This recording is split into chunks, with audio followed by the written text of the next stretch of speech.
Para naman ma-withdraw yung ating mga profit o yung net sales natin, punta lang tayo sa My Wallet, sa left side sa navigation menu, My Wallet, then click lang po natin yung withdraw. Yan. So withdraw, ito yung makikita ninyo. Meron ditong payout info. So, every Friday to Sunday, kapag diyan ka nag-request ng withdrawal, papasok yan sa ATM natin ng Monday. Monday to Tuesday naman, kapag diyan ka nag-request ng withdrawal, papasok naman siya ng Wednesday.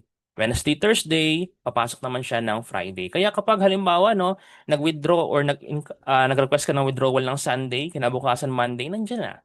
Nag-request ka ng withdrawal ng Tuesday, kinabukasan Wednesday, papasok na sa ating mga bangko. So ito po yung mga bangko or mga like halimbawa GCash, BDO, BPI, yun yung bank. Yan, real time po yan. Kapag ni-request, nag-process sila ngayong araw, yung finance department natin, o ngayon ding araw, papasok yan.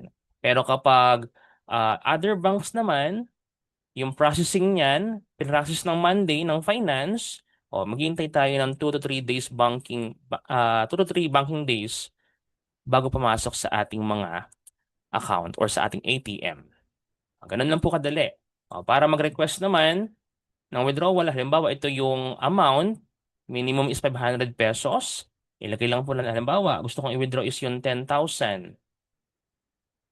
Yan. So may charge po yan na 50 pesos. Kaya magiging 9,950 na lang. So ako ang ginagawa ko, sinusobrahan ko ng 50 pesos para buo yung net amount sarado, 10,000 pa.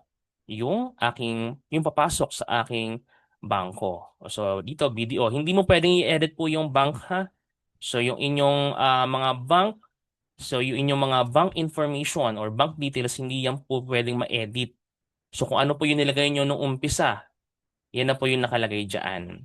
So, para kung ikaw ay bagong distributor pa lang at gusto mong ma-edit yan, or kung ikaw ay bagong distributor pa lang at gusto mong ilagay yung bank details mo, o punta lang tayo doon sa My Profile. Sa My Profile. Sa left side, My Profile, punta lang po tayo dyan para mabago natin yung ating mga personal information.